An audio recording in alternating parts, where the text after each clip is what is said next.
오늘은 주요 강의 외에 느헤미야 1장에서 4장까지 말씀이 되겠습니다. 제가 주일날 잠깐 설명을 드렸지만 큐티할 때 이스라엘 민족이 남유다가 바빌론에 의하여 주전 586년에 멸망을 당합니다. 그리고 하나님의 약속대로 70년 만에 돌아오게 되는데 주전 537년에 고레스 왕에 의하여 1차 귀환자들이 돌아옵니다. 그 1차 귀환에 있어서 주도자는 여기 보시고요. 주도자는 수룹바벨이 그래서 수룹바벨이 와서 성전을 세웁니다. 그 성전의 이름이 수룹바벨 성전이에요. 2차는 학사 에스라를 중심으로 들어오게 됩니다. 이것이 주전 458년입니다. 이때는 에스라를 중심으로 들어오죠. 그리고 마지막으로 느헤미야에 의해서 주전 444년에 3차 귀환이 이루어집니다. 느헤미야가 들어와서 세운 것이 예루살렘 성벽입니다. 그러니까 수룹바벨에 의해서 성전이 세워지고 바벨론에 의해서 뭐가 세워졌냐면 성벽이 세워졌습니다. 그리고 2차 귀환자인 에스라와 3차 귀환자인 느헤미야가 힘을 합쳐서 종교 부흥과 종교 개혁 운동을 일으킵니다. 그래서 8장에 보면 그들이 하나님의 말씀을 선포할 때 이스라엘 백성들이 눈물을 흘리며 회개하는 역사가 나타나기도 합니다. 그러니까 포로기 이후에 있어서 이 주전 586년에 멸망을 하고 그 이후에 있어서 이 느헤미야가 이스라엘 역사에서 차지하는 비용은 굉장히 큽니다. 그래서 우리가 느헤미야에 대한 이해가 충분히 있어야 하는 거죠. 우리 먼저 느헤미야 1장 1절에서 3절까지 살펴보도록 합니다. 여러분 1장 1절 여러분들이 먼저 읽어주세요. 시작.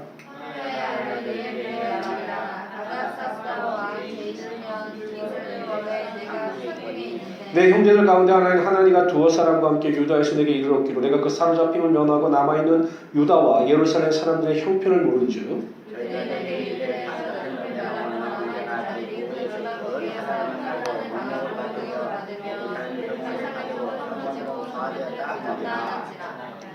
이 느헤미야가 바사 나라의 고위직 관리자로 재직하고 있었습니다. 그러나 소식을 들어요. 자신의 동족이 큰 어려움을 당하고 예루살렘 성이 회파되고 그 성문이 소화되고 불에 탔다라고 하는 이야기를 듣습니다. 이 성벽 회파 사건과 관련된 이야기가 어디 나오냐면 에스라서 있죠. 에스라서 한번 4장을 펴보세요. 에스라서 4장.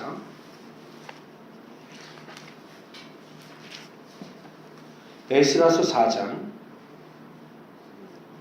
에스라서 4장은요. 수룹바벨 성전을 짓다가 외부 사람들에 의해서 이 수룹바벨 성전의 건축이 방해를 받는 이야기를 합니다. 그러다 갑자기 6절서부터 23절에 예루살렘 성벽을 지을 때도 예루살렘 성벽을 짓는 일을 방해했던 룸과 심세에 대한 이야기가 삽입되어져 있는 거예요. 우리가 잘 이해를 못하면 6절부터 23절도 성전 방해에 대한 사건이라고 기록하는데 에스라서 4장 6절서부터 23절까지는 성벽, 예루살렘 성벽 재건 사건에 대한 방해 공작을 말하고 있는 겁니다. 이때 예루살렘 성이 회파되고 성문이 소화되는 거예요. 그게 23절 한번 읽어봅시다. 23절 다 같이 있습니다. 시작. 아사스당 왕의 조선 초본이 룸과 서기관 심세와 그의 동료 앞에서 낭독되매 그들이 예루살렘으로 급히 가서 유다 사람들을 보고 권력으로 억제하여 그 공사를 그치게 하리라. 무슨 공사냐면 예루살렘 성벽 공사를 그치게 하는 겁니다. 그리고 성을 불태우는 거예요. 회파하고 무너뜨리고. 바로 그 소식을 지금 느헤미야가 그 유다 동족을 통해서 듣게 된 거죠. 3절의 이야기가 그겁니다. 예루살렘이 능욕을 당하고 예루살렘 성이 회파되고 성문들은 소화되었다. 이것이 르훔과 심세에 의하여 예루살렘 성벽 재건이 무너지는 사건. 즉 에스라 4장 23절의 이야기를 말하고 있다는 거죠.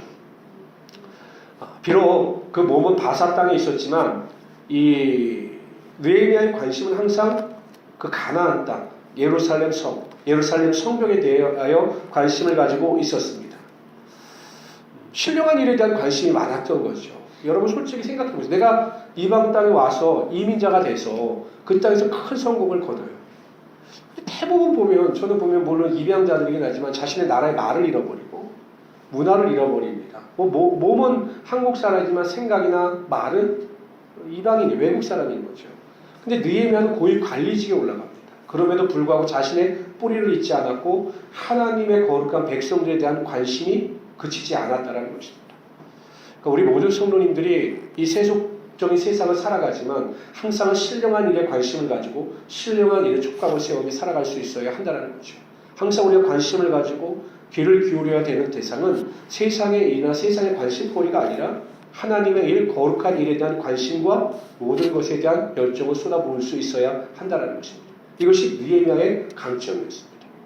그랬더니 4절 다 같이 읽읍시다. 4절 다 같이 읽습니다. 시작. 내가 이 말을 듣고 앉아서 울고 수일 동안 슬퍼하며 하늘의 하나님 앞에 그 슬픈 소식을 듣고 그가 가장 먼저 취한 행동이 무엇입니까? 기도. 어떤 기도입니까? 금식하면서 기도하는 겁니다. 그는 자신의 감정을 주체하지 못해서 낙심이 되는 거죠. 실망을 하는 거죠. 그러나 낙심하고 실망한 자리에 머물러 있는 것이 아니라 그 실망과 낙심을 극복하기 위해서 하나님 앞에 금식하면서 기도했다는 것입니다. 모든 일의 성도들이 가장 먼저 취할 행동은 여러분 기도입니다. 기도. 예수님께서 항상 말씀하셨듯이 제자들이 묻습니다. 예수님, 우리는 왜 귀신을 쫓아내지 못했습니까? 라고 물을 때 예수님이 정확하게 말씀하시죠. 기도 외에는 이런 이가 나갈 수 없느냐. 우리의 삶의 가장 기초 핵심은 기도입니다.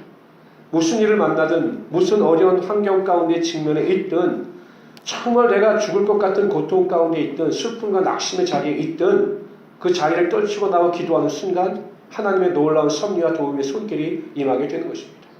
그래서 우리 모든 성도님들은 항상 먼저 기도하는 일에 최선을 다하시고 하나님 앞에 먼저 무릎 꿇는 일이 삶의 습관이 되셔서 기도하는 하나님의 귀한 성도들이 되시기를 주님의 이름으로 축원합니다. 그럴 때 하나님의 손이 개입하셔서 하나님의 역사와 능력을 이루어 가시는 겁니다.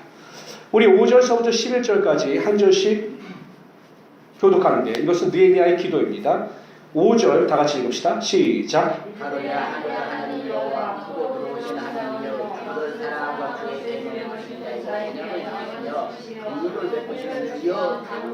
이제 종이 주의 종 이스라엘 자손을 위하여 주야로 기도하오며 이스라엘 자손이 주 앞에 범죄함을 자복하오니 주는 귀를 기울이시며 눈을 여시사 종의 기도를 들으시옵소서. 나와 나의 아비 집이 범죄하여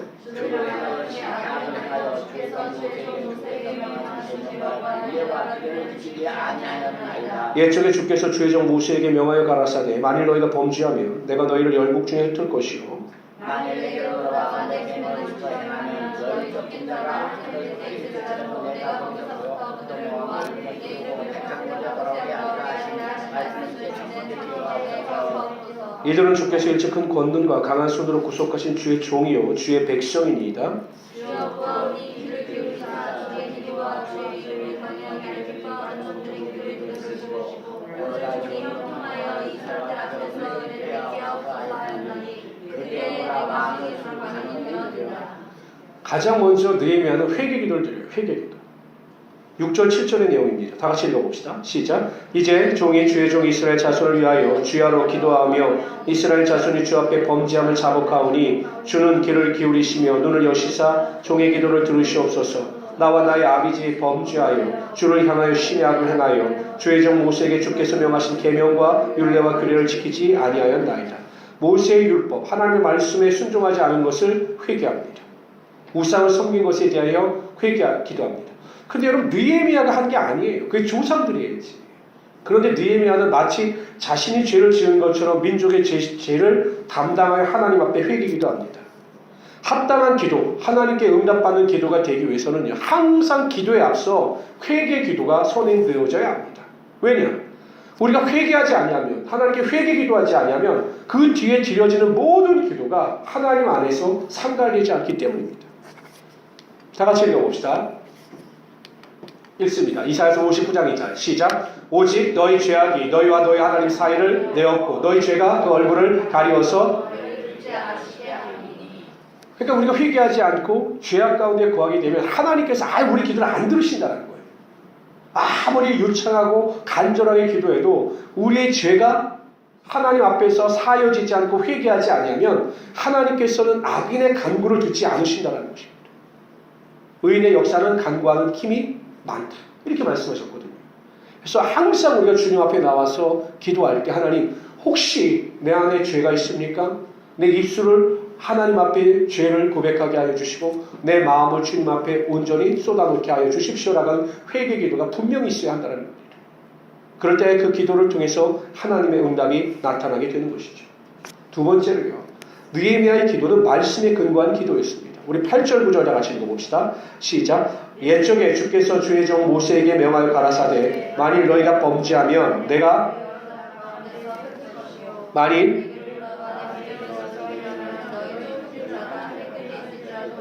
거기서부터 그들을 모아 내 이름을 두려워 택한 곳에 돌아오게 하리라 하신 말씀을 이제 청하건대 기억하옵소서. 보십시오. 하나님의 말씀을 지켜 행하면 다시 그 땅에서 돌아오게 하실 것이다라고 약속하셨으니 이제 하나님께서 우리를 돌아가게 하여 주옵소서라고 하나님의 말씀에 근거하여 기도하고 있는 겁니다. 여러분, 기도는 항상 하나님의 말씀에 근거해야 합니다. 때로는 하나님의 약속을 붙잡고 기도해야 합니다. 그럴 때 그 기도가 하나님의 뜻에 합당하게 되는 것이고 하나님의 뜻에 합당한 기도 가운데 하나님의 응답이 임하게 되는 것이죠. 그러니까 여러분, 우리가 부지런히 하나님의 말씀을 상고하고 묵상하고 알아야 되는 이유가 무엇입니까? 그래야 하나님의 뜻에 합당한 말씀에 근거한 기도를 할 수 있기 때문입니다. 그래서 우리 모든 성도님들은 하나님의 말씀에 근거한 기도가 온전한 능력이 있음을 깨닫고 하나님 앞에 말씀에 근거한 기도를 드리시는 우리 귀한 성도들이 되시기를 주님으로 축원합니다. 혹시 여러분도 지금 우상을 섬기던 분들 계세요? 예수 믿기 전에? 뭐 정한수 띄워놓고 뭐 비나이다 하신 분들 계세요? 아, 최양구 집사님. 네. 저는 아무리 봐도 무당도 그렇고 이 우상을 섬기는 사람들 보면 이 기도의 법칙이 없어요. 어떻게 기도하라는 내용이 없어요. 그거 보셨어요? 기도의 법칙이 있어요. 어떻게 기도하라? 없죠. 그냥 무조건 비나이다밖에 없죠. 뭘 비는지도 그냥 비나이다 이거밖에 없어요. 그러니까 우상을 섬기는 사람들 보면 무당들도 보면 맨날 비나이다밖에 없어요. 왜? 이거밖에 없어요. 정원도 띄워놓고.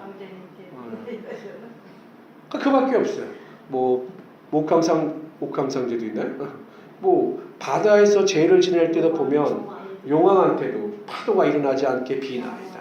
뭐 무사히 갔다 오게 비나. 그러니까 기도의 법칙은 무조건 비는 것밖에 없어요. 그런데 하나님께서 가르쳐 주신 기도에는 법칙이 있는데 항상 하나님의 말씀에 근거하여 하나님의 뜻대로 구하라는 겁니다.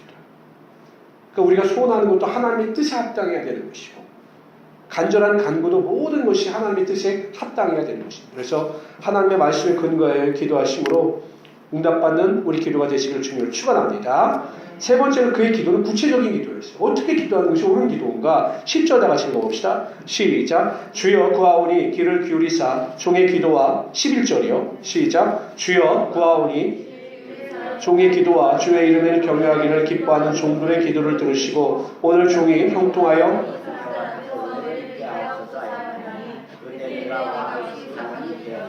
이게 잘못 해석하면 내가 하나님께 구했더니 내가 술 맡은 관원이 되었다. 이게 아니에요. 히브리어 이게 원어로 보면 그때 내가 술 맡은 관원이었는데 그 관원이었을 때 왕께 대하여 은혜를 입게 형통케 하여 은혜를 입게 하옵소서라고 내가 기도했다. 이런 의미입니다. 그러니까 여러분 술 맡은 관원이면 비서실장이거든요. 그러니까 자신이 충분히 왕에게 자신의 생각을 말할 수 있었지만 이 느헤미야는 자신이 주체가 되어 어떠한 일을 이끌어가는 것이 아니라 하나님께서 하셔서 그 왕의 마음을 감동시키셔서 그 마음이 움직일 수 있도록 그렇게 기도하는 겁니다. 구체적으로. 하나님 형통케 하셔서 그의 마음을 얻게 하시고 움직이게 하여 주시옵소서라고 구체적으로 기도하는 것이죠. 여러분 항상 기도할 때도요. 구체적으로 기도하십시오. 구체적으로. 그냥 주십시오가 아니라 무엇을 어떻게 왜 구체적으로 달라고 기도하죠. 구체적으로. 뭐 집을 구할 때도 그렇고 구체적으로. 내가 원하는 것이 있다면 구체적으로 기도하십시오. 그림을 그리듯이 구체적으로 기도하십시오. 그래야 기도가 깊어지는 것이고 내가 막상 그것이 주어졌을 때 하나님께서 나에게 주셨음을 알게 되는 거죠. 두리뭉실하게 구하면 이게 하나님이 주신 건지 우연히 주어진 건지 몰라요. 그런데 구체적으로 기도하면 그 구체적인 기도 가운데 합당한 것을 하나님께서 허락하여 주시기 때문에 확신할 수 있는 거죠. 하나님께서 나에게 주셨다라고 하는 확신이 있는 것입니다. 그래서 여러분 그림을 그리듯이 적어놓고 항상 자세하게 하나님 앞에 기도하심으로 하나님의 큰 은혜와 능력을 맛보시는 하나님의 귀한 성도들이 되시기를 주님으로 축원합니다. 근데 이제 구체적인 것도 여러분 진짜 하나님의 뜻에 맞게 합당하게 구체적이어야죠. 제가 종종 이야기하지만 청년들에게 남자상에 대해서 기도하라고 구체적으로 기도하라고 그랬더니 뭐 집은 33평 이상, 키는 1m 83 이상이고, 뭐 차는 뭐 소나타 이상이고, 아버지는 장로님, 어머니는 권사님, 뭐 이렇게 사는데 그렇게 하면 시집 못 가요. 내가 보기에는 어떻게 그렇게 하지 마. 욕심을 쫓아 구체적인 것이 아니라 좀 하나님의 뜻에 합당하게 구체적으로 기도할 수 있어야 되는 거죠. 우리 느헤미야 2장으로 넘어갑니다. 느헤미야 2장 1절서부터 10절까지 우리 한 절씩 교독합니다. 이번엔 제가 1절 읽겠습니다. 아다사스다 왕 20년 니산월에 왕의 앞에 술이 있기로 내가 들어 왕에게 드렸는데 이전에는 내가 왕의 앞에서 수색이 없었더니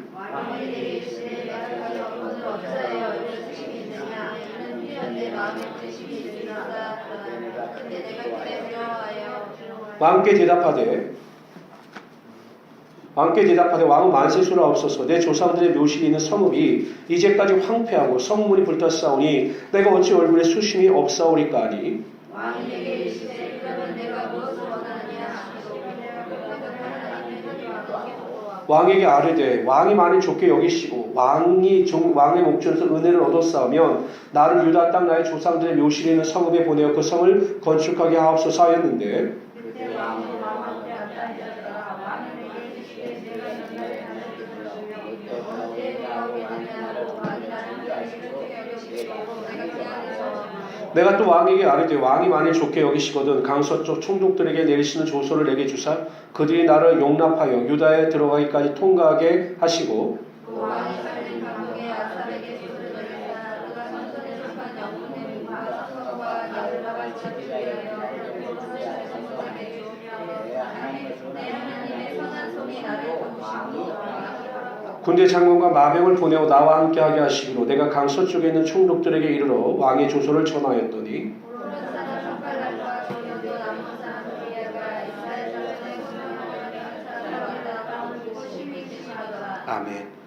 느헤미야가 하나님에 대하여 기도하고 난 지 한 4개월이 흘러요. 4개월이. 왜 4개월이 공백이 있었을까? 학자들은 아마 왕이 별장에서 머물다가 돌아온 것으로 이렇게 추정을 합니다. 4개월. 어찌하든지 왕이 왔는데 이상하게 누구의 얼굴이 안 좋은 겁니까? 느헤미야 얼굴이 안 좋은 거니까 왕도 굉장히 세심한 사람인 것 같아요. 아니면 느헤미야를 정말로 사랑했든지. 그래서 물어요. 야, 네 얼굴 왜 이렇게 안 좋냐? 뭐 나한테 불만 있어? 이렇게 물어요. 그랬더니 아니라고. 왜냐하면 내가 그 조국 예루살렘에 대한 성에 대한 소식을 들었는데 내 조국 예루살렘 성벽이 다 무너지고 성문이 회파되었다는 소식을 들으니 내 마음에 근심이 쌓여서 얼굴이 이런 것 같습니다. 왕이시여 라고 이야기합니다.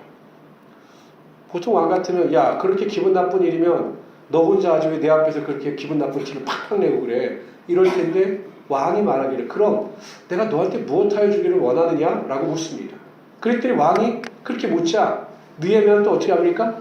옳게 하면 좋다. 이거 내가 말해야겠다. 주절주절 하는 것이 아니라 또 기도해. 하나님께 기도해. 뭘 기도했을까요? 지혜를 달라고. 또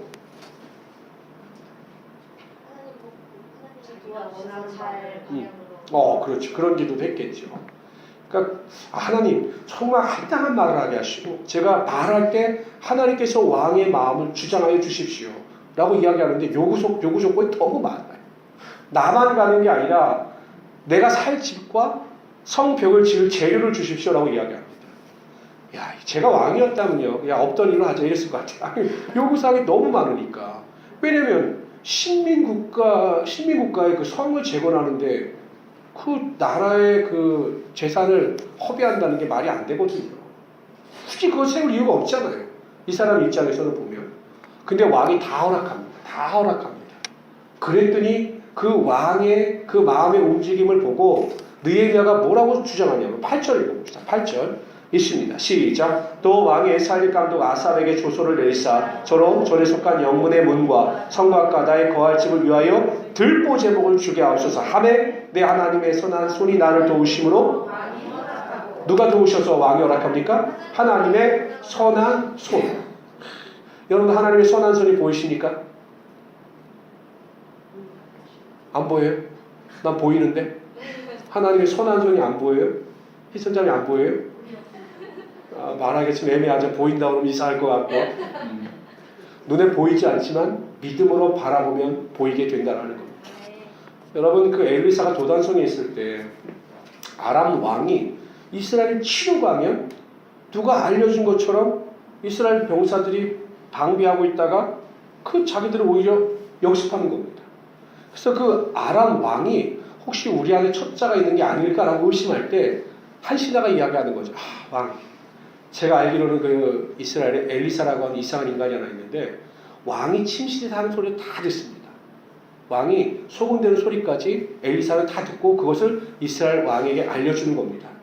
그랬더니 왕이 그러면 엘리사부터 치고 이스라엘을 치자 작전을 바뀌어서 도단성의 모든 병사와 병거를 둘러싸이게 합니다. 아침에 눈을 떴더니 여러분 그 산 하나 나와서 보니까 그 작은 성 둘레를 온 그 아람 군대의 병거와 병사와 말들이 둘러싸고 있는 거예요. 깜짝 놀랐죠. 야, 이제 우리 끝났구나. 그런데 엘리사를 보니까 너무 태평한 겁니다. 전혀 걱정도 하지 않고 그냥 혼자 그냥 미소만 짓고 다녀요. 그래서 이 사안이 생각해 좀 미쳤나 보다 이런 생각을 했을 거예요. 그런데 갑자기 뜬금없는 소리를 해요. 저들과 함께한 자보다 우리와 함께한 자가 더 많다라는 거죠. 아니 자기 둘밖에 없는데.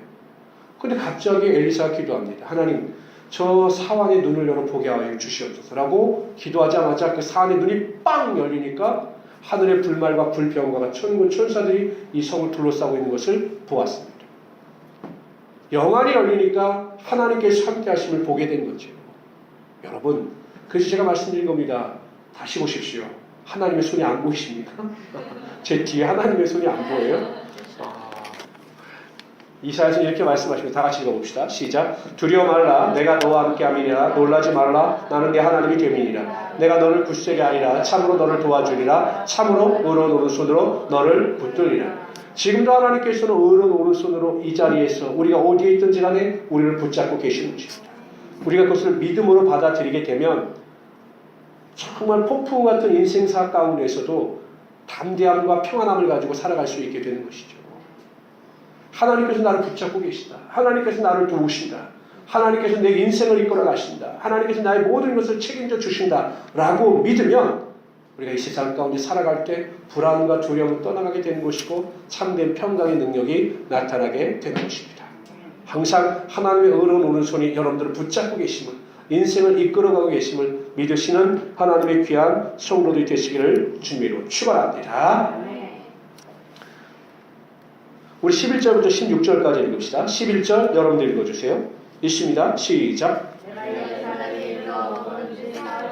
내 하나님이 내 마음을 감화하사 예루살렘을 위하여 행하게 하신 일을 내가 아무 사람에게도 말하지 아니하고 밤에 일어나 두어 사람과 함께 나갈새 내가 탄 짐승 외에는 다른 짐승이 없더라.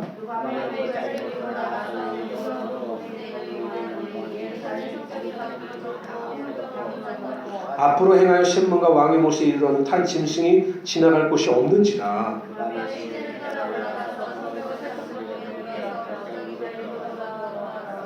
방백들은 내가 어디 갔었으며 무엇을 하였는지 알지 못하였고 나도 그 일을 유다 사람들에게나 제사장들에게나 귀인들에게나 방백들에게나 그 외에 일하는 자들에게 고하지 아니하다가. 예루살렘에 도착한 느헤미야는 바로 공사를 시작한 게 아닙니다. 옷을 우른 예루살렘 성벽의 상태나 파손 정도를 파악하고 어떻게 공사하는 것이 효율적인가를 먼저 살펴보았습니다. 여러분, 우리가 어떤 일을 행하여 나갈 때요, 어떤 문제에 직면했을 때 그 문제를 잘 해결하기 위해서 중요한 것이 무엇이냐면 그 문제에 대한 원인을 잘 파악하고 어떻게 하면 가장 좋은 방법으로 이 문제를 해결할 수 있는가에 대해서 연구를 해야 된다는 거예요. 그냥 무조건 믿습니다 하고 하는 것이 아니라 과연 이 원인이 무엇이고 어떻게 하는 것이 가장 지혜롭게 문제를 해결할 수 있겠는가, 그 지혜를 하나님께 구하고 그 지혜 안에서 구체적인 방법을 놓고 하나님께 기도할 때 하나님께서 그 기도 가운데 함께하여 주심으로 모든 것이 합력하여 선이 되게 하여 주시는 겁니다. 여러분, 병에 걸린 사람이 아무 약이나 못 씁니다. 그렇죠? 감기 걸린 사람이나 물론 뭐 군대는요 똑같은 약만 써요. 빨간 약. 무조건 빨간 약만 발라줘요. 뭐 찢어지든 뭐하든 빨간 약. 뭐 근데 일반 병원에서는요 이 증세마다 다 약이 틀려요. 마찬가지예요. 여러분, 우리가요 어떤 문제를 만날 때 사람마다 다 달라요. 예수 그리스도 앞에 나왔던 병자들을요 예수님께서 어떤 사람 말씀으로 고쳤고요, 어떤 사람은 진흙을 이겨서 눈에 바르고 하셨고, 어떤 사람은 귀에다 손가락을 넣고 그 귀를 열으셨고, 어떤 사람은 힘을 손에 받아서 혓바닥에 대심으로 그 입이 열어지게 하셨어요. 다양한 방법으로 그 병을 고치셨습니다. 마찬가지로 여러분의 각 개인의 삶에 임하는 하나님의 역사는 일반적이지 않아요. 사람마다 환경마다 역사하는 방법이 틀립니다. 그러면 하나님 앞에서 그 문제를 어떻게 하면 잘 해결할 수 있을 것인가 지혜를 구하면 지혜도 주시고, 또한 구체적인 방법을 열어주셔서 기도할 수 있도록 하여 주시는 것입니다. 그래서 때로는요, 우리가 하나님 일을 잘 하기 위해서는 우리 쪽에서도 이 노력이나 연구가 필요한 거예요. 공부도 필요하고 열심히 노력하는 자세가 필요한 것입니다. 무턱대고 믿습니다 하다가는 큰일 나는 거죠. 그러한 지혜를 달라고 항상 살피고 또한 세심하게 주의할 일은 주의할 수 있도록, 그래서 미리 준비하고 문제 앞에 대처하시는 우리 귀한 성도들 되시기를 주님으로 축원합니다. 나중에 보면요, 본인의 책임이에요. 본인이 세심하게 잘 보살피지 않고 본인이 잘 연구하지 않아서 사업이라든지 이게 참 망하고 뭐 이럴 때가 있어요. 이게 하나님 탓으로 돌려요. 내가 열심히 기도하고 열심히 신앙생활 잘했는데 왜 내가 이런 일을 당해야 합니까? 보면 하나님 책임이 아니라 본인 책임이에요. 조금 더 세심하게 살펴보고 연구했어야 되는데 그냥 무조건 그냥 하다가 그냥 팍 되고 마는 일이 많다라는 거죠. 그러니까 여러분 항상 하나님 안에서 세심하게 잘 분별할 수 있기를 바랍니다. 우리 17절부터 20절까지 읽읍시다. 17절 여러분들 읽어주세요. 시작. 왜 그에게 이르기를 그러한 경우는 너희의 거룩인 바라 예루살렘을 피하고 성문이 좋았으니 나 예루살렘 성전 중앙에 말자. 또 저희에게 하나님의 선한 손이 나를 도우신 일과 왕인에게 이런 말씀을 고하였더니 저희 말이 일어나 건축하자 하고 모든 힘을 내어 이 선한 일을 하려 하며 모든 사람 사마리아와 주민이 남은 사람 토비아와 아라비아 사람 이스라엘이 우리를 없이 여기고 이르러 이르되 너희가 하는 일이 무엇이냐 너희가 왕을 배반하고자 하느냐고. 20절 다 같이 읽읍시다. 시작. 내가 그들에게 그들의 하나님이 우리를 통하게 하시리니 그의 주님을 위하여 오직 너희는 예루살렘에서 아무 기업도 없고 권리도 없고 명록도 없다 하였느니라. 예루살렘 성의 형편을 살핀 후에 느헤미야는 백성들을 모아놓고 이제 이야기하는 거죠. 하나님께서 나와 어떻게 함께하여 주셨고 하나님의 선한 손에 예루살렘 성벽을 세우게 하여 어떻게 역사하였는가에 대해 쫙 이야기를 합니다. 그때 백성들의 마음 가운데도 감동이 있는 거죠. 아니 모든 것을 보면 정말 하나님께서 하셨구나. 더군다나 저 이방국가 바사에서 비서실장과 같이 높은 고위가직에 있던 사람이 그것을 포기하고 그것을 내려놓고 이곳에 와서 이렇게 헌신할 정도의 하나님의 역사라면 틀림없이 이번에는 예루살렘 성벽이 완공될 수 있을 것이다 라는 확신을 가지고 우리가 열심히 하자 으쌰으쌰 됐어요. 근데 갑자기 누가 끼어듭니까?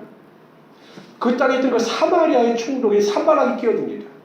그러면서 뭐라고 이야기하냐면 너희가 예루살렘 성벽을 쌓는 것은 아다삭스다 왕에 대한 반란이다 이렇게 이야기하는 겁니다. 여러분 항상 우리가 기억해야 될 것은 무엇이냐면 선한 일을 하려고 하면 영적인 일을 하려고 하면 누가 끼어들까요? 사단이 끼어들어요. 사단이 끼어들어서 유혹하거나 미혹해서 그 영적인 일을 방해합니다. 이상하지요? 교회 나오기로 했던 사람이 주일날 아침 되면 갑자기 아파요. 갑자기 약속이 생겨요. 내가 뭐 영적인 일을 하려고 하면 갑자기 내 마음을 어렵게 하는 일들이 막 생겨납니다.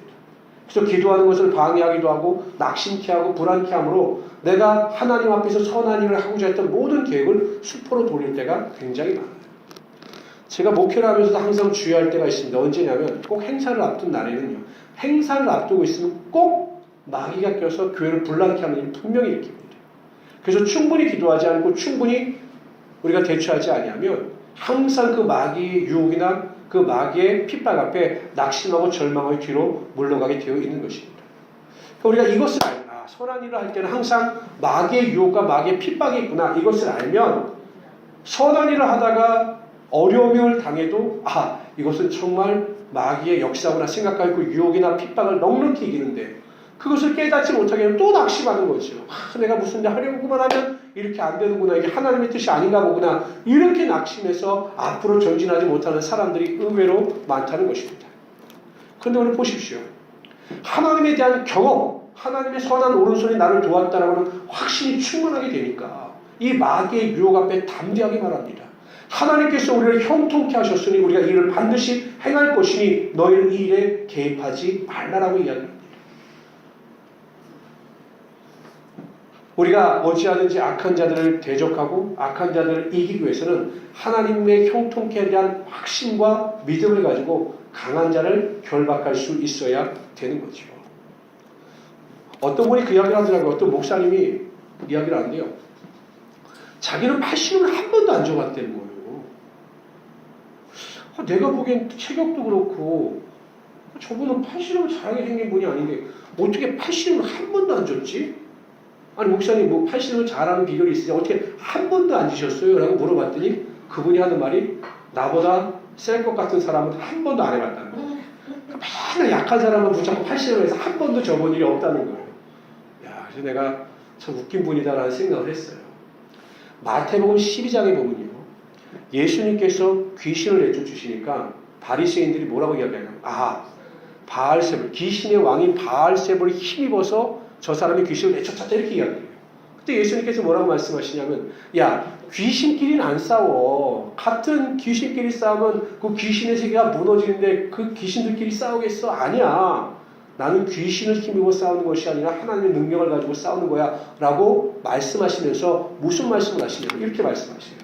다 같이 읽어봅시다. 시작. 사람이 먼저 강한 자를 결박하지 않고서야 어떻게 그 강한 자의 집에 들어가 그 세간을 늑탈하겠느냐. 결박한 후에야 그 집을 늑탈하리라.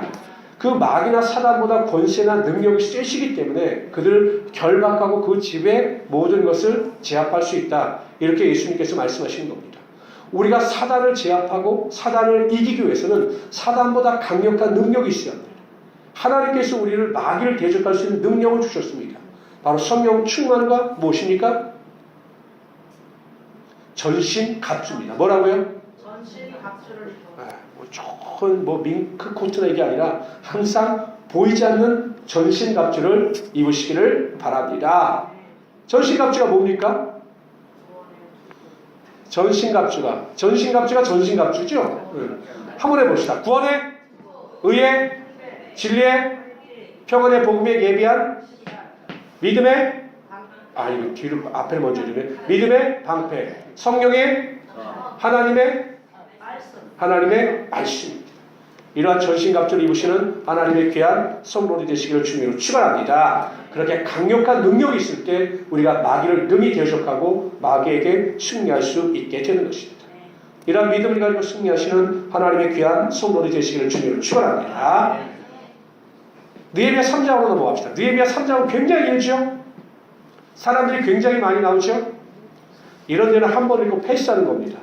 성경 공부하겠다면 그 사람의 이름은 무엇이고 이 사람이 어디나 연구하다가는 절대 앞으로 못 나갑니다. 여기 패스입니다. 그래서 저희도 과감하게 패스입니다. 그러나 한 절을 꼭 읽어야 돼요. 꼭 한 절. 5절 다 같이 읽어봅시다. 5절 읽습니다. 시작.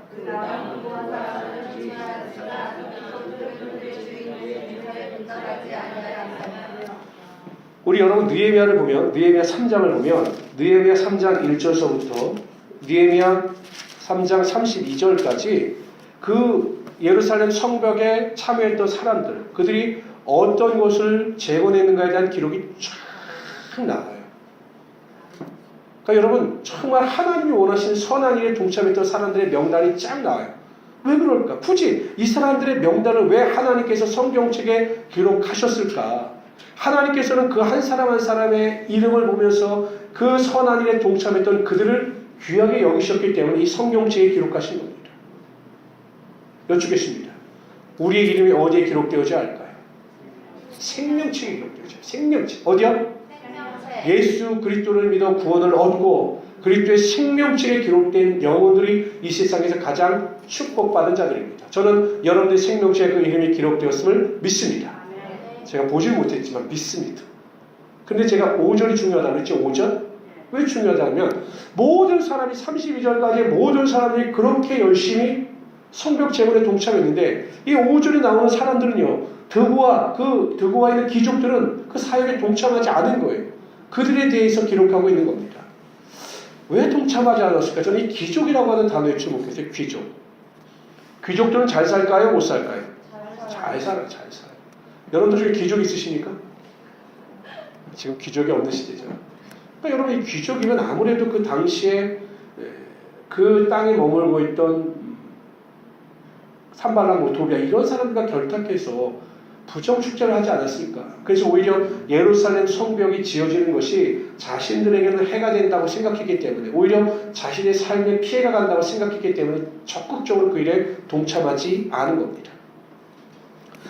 여러분들 항상 신령한 것을 잘 분별하셔서 신령한 일에는 적극적으로 동참하시길 바랍니다. 로마서에 보면 그런 말이 있어요. 선한 데는 지혜롭고 악한 데는 미련하라. 뭐라고요? 선한 데는 지혜롭고 악한 데는 미련하라. 이러한 귀한 성도 되시길 주님으로 축원합니다. 거꾸로 되면 큰일 납니다. 악한 데는 지혜롭고 선한 데는 미련하면 큰일 나는 거죠. 지금 여러분 이 드고아 사람들 귀족들이요 선한 일에 미련하는 거예요. 미련하는 거. 당장 눈에 보이는 자신의 이익이 침해받는다고 생각했기 때문에 그 선한 일에 동참하지 않고 있는 겁니다. 여러분들 항상 선한 일 최선을 다하고 선한 일에 인생의 가치를 투자할 수 있는 하나님의 귀한 성도들이 되시길 주님을 축원합니다. 우리 4장으로 넘어갑시다. 4장 1절서부터 6절까지 읽읍시다. 제가 1절 읽습니다. 산발락이 우리가 성을 건축한다음을 듣고 크게 분노하여 유다 사람을 비웃으며 자기의 형제들과 사마리아 군대 앞에서 일러 말하되 이 미약한 유다 사람에게 하는 일이 무엇이가 스스로 병하게 하는 자 제사를 따르는 자 하루에 허리가 지나가나 단타로의 흙을 다시 비는가. 암몬 사람 도비아는 곁에 섰다가 가로되 저들의 건축하는 성벽은 여호와가 올라가도 곧 무너지리라 하더라. 우리 하나님이여 들으시옵소서. 우리가 우리에게 바라나이다. 너나 우리들이 행하는 것을 자기의 머리에 돌리자. 무덤벌가 되어 이방에 사로잡게 하시고 주의 앞에서 그 악을 덮어두지 마옵시며 그 죄를 도말하지 마옵소서. 저희가 건축하는 자 앞에서 주의 노를 격동하였습니다 하고 이에 우리가 서서 건축하여 정부가 연결되고 높이가 절반에 이르렀으니 이는 현생이 많은 마음에 이르렀습니다. 산발락과 도비아는 포기하지 않고 성전 건축을 방해합니다. 조롱합니다. 사람이 정말 견디기 힘든 게요. 이 조롱하는 거예요. 조롱. 뭐라고 조롱합니까? 저 같은 사람이 올라가도 무너질 것이다 이게 아니라 야씨 그 여우가 올라가도 무너져 여우가 지나가 폭삭 무너질 것이다 이렇게 조롱합니다. 그런데요 느헤미야가 위대한 것이 무엇이냐면 우리는 만약에 누가 나를 조롱하고 막 하면 저 같은 경우도 막 화가 나서 막 하는데 이 감정을 사람에게 쏟아놓으면 이 감정을 소비하는 것밖에 안 되는 거예요. 속상하고 열받고 막 이래요. 그러니까 느헤미야는 그걸 아는 겁니다. 산발락과 도비아가 아무리 자신에게 대하여 조롱하고 야유를 퍼붓는다 할지라도 그 산발락과 도비아를 상대하는 게 아니에요. 뭐 우리 옛날처럼 반사 뭐 이런 게 아니에요. 그냥 그 사람을 상대하지 않고 하나님 앞에 나가 그들의 조롱과 야유를 그대로 알아요. 하나님 저들의 죄를 기억하옵소서. 저들의 죄를 기억하옵소서. 라고 간절히 기도했어요. 그랬더니 오히려 성이 더 빨리 건축돼서 반 이상이 완공된 겁니다. 뭐 여우 하나가 지나가도 무너질 것이 아니라 아주 견고하게 모든 일이 다 완벽하게 순서대로 이루어져 간 거죠. 히스기야 왕 때도 마찬가지 아닙니까? 그 히스기야 왕 때도 보면 사내립이 침공해서 그 랍사게가 그 편지를 전해줍니다. 그리고 나서 그 랍사게를 막 조롱하지 않습니까?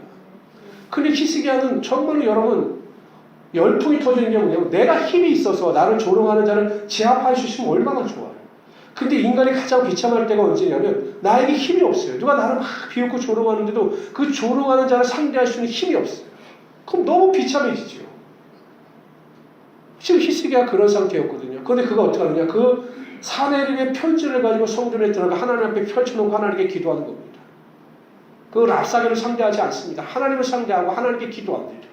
그때 하나님께서 그 밤에 나타나셔서 그 사내립의 군대를 18만 5천 명을 그냥 죽여버리시지 않습니까? 나중에 사내립이 돌아갔어요. 그 부하에서 피살당합니다. 히스기야가 하나님께 대하여 기도하고 사람을 상대하지 않았을 때 하나님의 능력이 나타나게 된 것이죠. 우리 모든 성도님도 항상 하나님만을 바라보시길 바랍니다.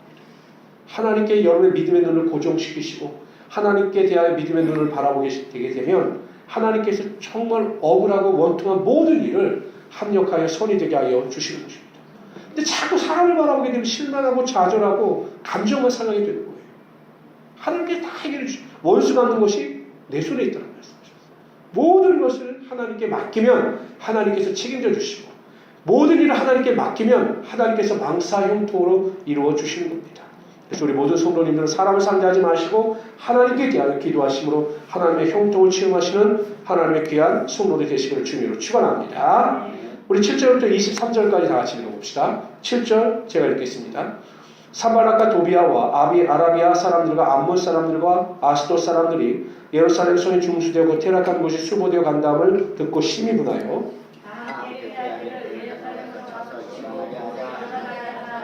우리가 우리 하나님께 기도하며 저희를 인하여 파수꾼을 더 주여로 방비하는데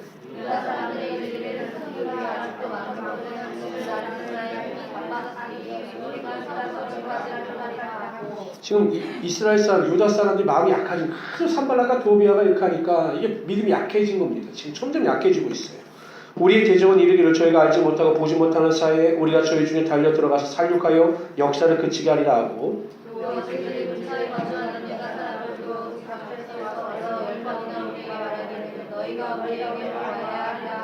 내가 송리 낮고 넓은 곳에 백성으로 그 충족을 따라 칼과 창과 활을 가지고 서게 하고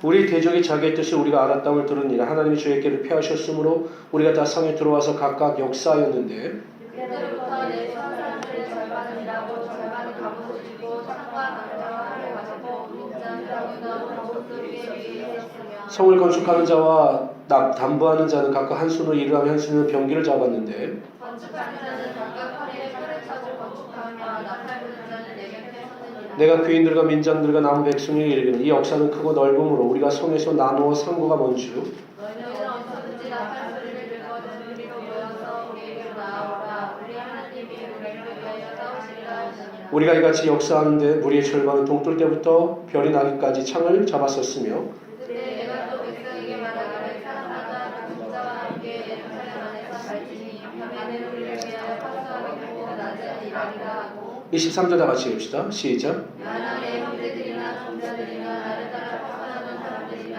우리가 다 우리의 옷을 벗지 아니하였으며 물을 길러 갈 때에도 산발락과 도비아와 그 밖의 사람들이 포기하지 않고 집요하게 이스라엘을 괴롭힙니다. 그래서 유다 사람들 중에 낙심하는 사람들도 생겨요.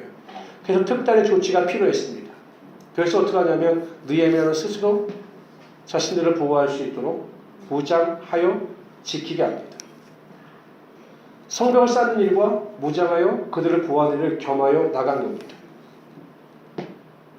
근데 하나님께서 그들의 꾀를 피하셨다고요. 결국 그들의 꾀를 피하셔서 이스라엘 백성들을 기습 공격하려고 하던 것을 다 접어버립니다.